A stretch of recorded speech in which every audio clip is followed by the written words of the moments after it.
The offseason is finally coming to a close, and one of Arkansas's most anticipated season openers in recent memory is just a couple days away. I'm Andrew Hutchinson, the managing editor at bestofarkansassports.com, and to help you get ready for the top 25 showdown between Arkansas and Cincinnati, I reached out to someone who covers the Bearcats on a daily basis. I'm thrilled to be joined by Keith Jenkins, the Cincinnati beat writer for the Cincinnati Enquirer, who was kind enough to provide us with some insight on Saturday's game. Keith, I know you're a busy man, so I appreciate you taking some time to talk to us. It's all good, man. It's my pleasure. I'm always happy to talk some football. Well, before we dive into this game specifically, I was wondering if you could maybe give us some kind of a snapshot of where this Cincinnati program is right now. Because not only do you cover the Bearcats, I was reading up on you. You're from Cincinnati. You went to school there. So how are the people there feeling about the Bearcats right now? Yeah, it's funny, man. The University of Cincinnati has been historically a basketball school. I mean, Oscar Robertson, Kenyon Martin, Nick Van Exel, others, national championships, Final Fours. This is the first time in a long time where football isn't so much on the back burner anymore. I mean, there's a lot of attention in and around this program. And, it's just a credit to what Luke Fickell and his staff and his players have been able to do. It's rocking right now. The excitement in and around the program is at an all-time high. And the expectations are at an all-time high. I mean, they've continuously grown each year under Luke Fickell. And obviously last year they got away all the way to the college football playoff. I think the expectation is that they continue to climb, that they continue to become that top 10 program that they're looking to build, that Luke Fickell has been talking about pretty much throughout his tenure here. So this first game of the season against a good Arkansas team, a team that's trending in the right direction, a team that's trending upward, that has a lot of talent, a dynamic quarterback in KJ. I mean, this is a supreme test on the road in front of 76,000 screaming fans, national television. This is a test to see just how far Cincinnati has come, and if they're in position to truly reload. I mean, they lost 9 draft picks from the 22 draft. There were 9 guys drafted. There was 11 total guys from last year's team in NFL training camps. So not only were those guys talented, but they were the leaders of this team. So can these new guys, still very talented guys, can they step up and assume those leadership roles? I think we'll find out a lot, not just about Cincinnati, but about both teams after this game on Saturday. Absolutely. You mentioned those guys that went to the NFL draft. One of them, of course, is Desmond Ritter, the incredibly talented quarterback. Cincinnati's had a battle, this preseason. Ben Bryant, Evan Prater. Curious what your take is on that battle. I know Luke Fickell isn't naming a starter, but I was wondering if you kind of have a feel for maybe where they're leaning. Yeah, I mean, both guys have gotten first team reps. They've kind of split those reps throughout spring and fall camps. They're two very different quarterbacks. Ben Bryant is the traditional pocket passer. He's a little more accurate, got the stronger arm, a little more consistent there with throwing the ball. Whereas Evan, he's a phenomenal athlete. I mean, there's just not a whole lot that he can't do.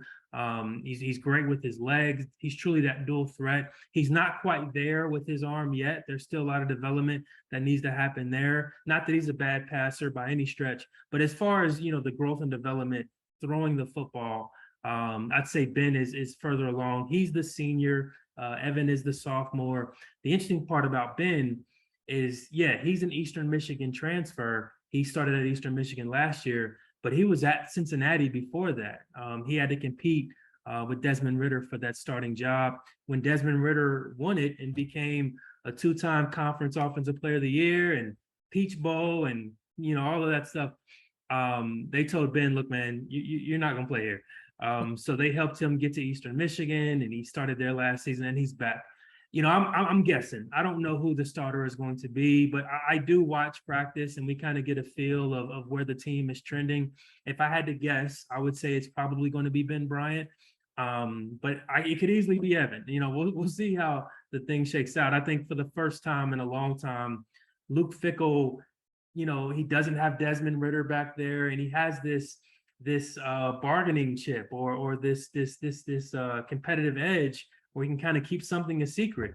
And I don't think he wants to reveal. He wants to make sure that, depending on what quarterback is out there, Cincinnati's offense changes drastically because of the two guys' skill sets. So if he doesn't release a name, it'll drive Sam Pittman crazy because he's got to prepare for either guy in either offense. But just because of Ben's age, because he's been there as far as having led a program before and been a starting quarterback, and just before as far as his progression goes and his development maturity physically as a passer and as a thrower of the football, I would give Ben the edge, and I would guess that he'll probably be the starter on Saturday. And of course, this is going to be a theme throughout our conversation. Cincinnati also needs to replace its leading rusher from last year, leading receiver. Curious if you could maybe give us just a quick thought on who the top playmakers are that Arkansas should be aware of this weekend. Yeah, so they're having to replace Jerome Ford, who's now with the Browns, their running back, the Alabama transfer who found a home at Cincinnati and really seized that opportunity.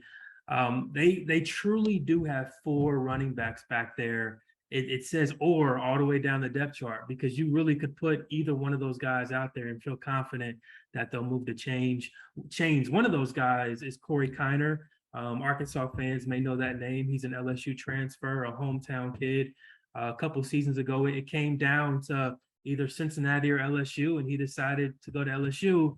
Now he's back home at Cincinnati. I think he'll be one of those guys that'll get some carries on Saturday. And then you got a guy like Nick Mardner. You know the name Alec Pierce. He was drafted by the Colts. He's now there. He was there. He was Desmond Ritter's #1 target last season and the year before that. Nick Mardner should take over that role as far as that deep out wide guy. He's 6'6", 215, Hawaii transfer, just a big body who can go up and get it. He'll be a big target in the red zone. And then familiar guys as far as Cincinnati is concerned, Trey Tucker and Tyler Scott. Those are both, smaller receivers, but really quick, twitchy guys that can really stretch the field and get down there. And they got 2 guys at tight end who are on the John Mackey Award watch list, and Josh Wiley and Leonard Taylor. Both of those guys are seniors. And you may even see a lot of 12 personnel from Cincinnati having both tight ends on the field at the same time. So they got a lot of weapons. I mean, I know they're replacing a lot, Alec Pierce, Jerome Ford, but I think offensively, there's not a whole lot of concern there because they've reloaded. Offensive line is still all there. But as far as the defense, that's where the questions go, and I'll let you lead that one. Yeah, that's exactly where I was getting ready to go.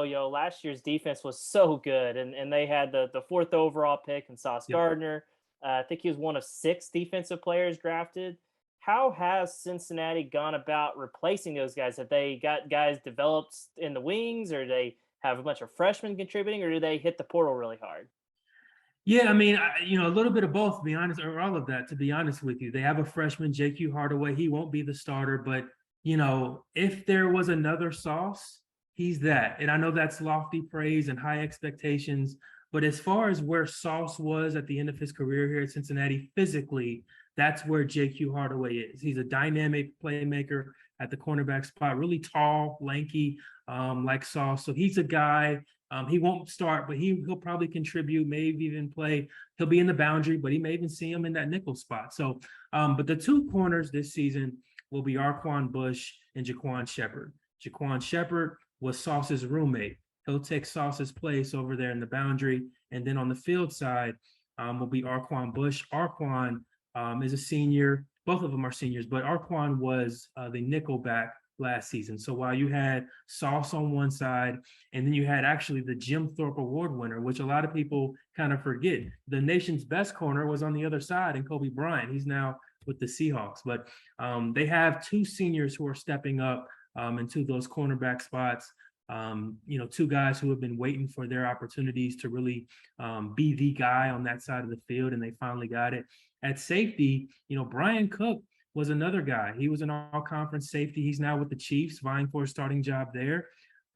So now you have Javon Hicks, who will probably be the next in line of the great safeties out here at Cincinnati. Derek Forrest, who's now with the Commanders. James Wiggins, who had some time with with the Cardinals. But Javon Hicks will be the next guy there at safety, and then they got a sophomore who will be starting for the first time this season in Brian Threats. So we got some new faces of you replacing 3 all-time greats, some new faces back there next to Javon Hicks and Arquan Bush. But still experience, athletic, really solid football players. A credit to Luke Fickell and his staff and their recruiting and their development. New linebackers, Darian Beavers. Unfortunately, he tore an ACL, but he's now with the Giants. DeBlanco, who was with the Seahawks in their camp. They're having to find, linebackers, and they got good guys, but it's just a matter of, look, the talent is there. It's there all throughout the field. But will the leadership be there? These guys will be in new leadership roles and in prominent roles as far as their voice on that team. Are they willing to step up into those spots and take on the challenge and keeping the standard high that Desmond Ridder and those guys set? That's going to be the challenge for this team. I don't think it'll be so much, are they still as talented? I just think, with losing so much leadership, are those guys ready and willing to take on those roles? And that's what we're going to find out in Fayetteville and beyond. And I know the only 2 games Cincinnati has lost over the last couple of years have been, of course, against SEC teams, Yep. Georgia, Alabama. Yep. Arkansas is not that level right now, but is there a certain level of kind of like, okay, can we get over the hump? It's an SEC team. Like, is there a certain level of that? And what do they maybe need to do to get over that hump? Yeah, I mean, we've asked that question. Like they're Cincinnati, went 22-2 over the last 2 seasons. Like you mentioned, those 2 losses, Georgia in the Peach Bowl, and of course Alabama in the playoff. They don't feed into Power 5, Group of 5, SEC, ACC, Big Ten. None of that matters to them. They like to approach it just, hey, they're playing football just like us. They put their pads on just like us.